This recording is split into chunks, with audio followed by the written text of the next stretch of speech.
In this case, we have a 69-year-old female with a past medical history of malignant neoplasm of the ascending colon, hypertension, hyperlipidemia, obstructive sleep apnea, and no prior history of coronary artery disease that presented to the emergency department with substernal chest pain radiating to her left arm and jaw.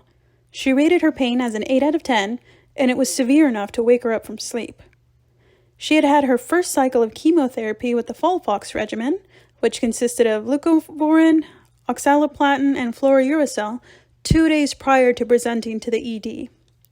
An EKG showed nonspecific ST-T wave changes, and a baseline high-sensitivity troponin was 21 nanograms per liter, and it trended up to 28 and 31 nanograms per liter at the 2-hour and 6-hour mark respectively.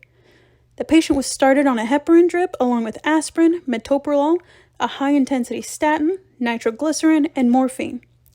An echocardiogram later showed a left ventricular ejection fraction of 62% with grade 1 diastolic dysfunction, no regional wall abnormalities, and a mild mitral valve regurgitation.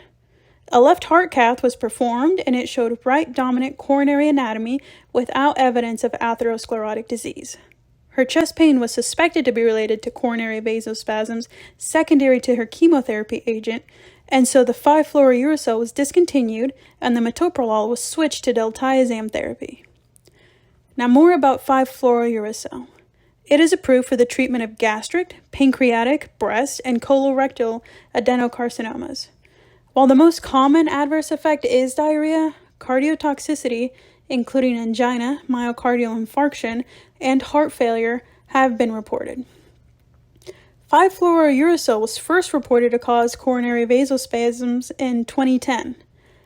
The vasospasms were demonstrated by EKG changes that resolved with nitroglycerin and a coronary angiogram, which excluded atherosclerotic disease.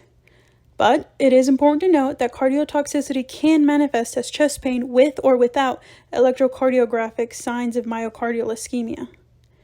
There are several postulated mechanisms to explain why cardiotoxicity occurs, but the main ones are thought to be ischemia and direct drug-related myocardial toxicity. Overall, the prevailing theory supports coronary vasospasm as the cause of myocardial ischemia.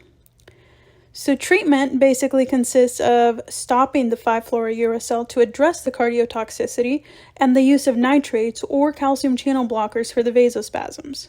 A word of caution: one case report did warn about recurrent coronary spasms that occurred despite discontinuing the medication.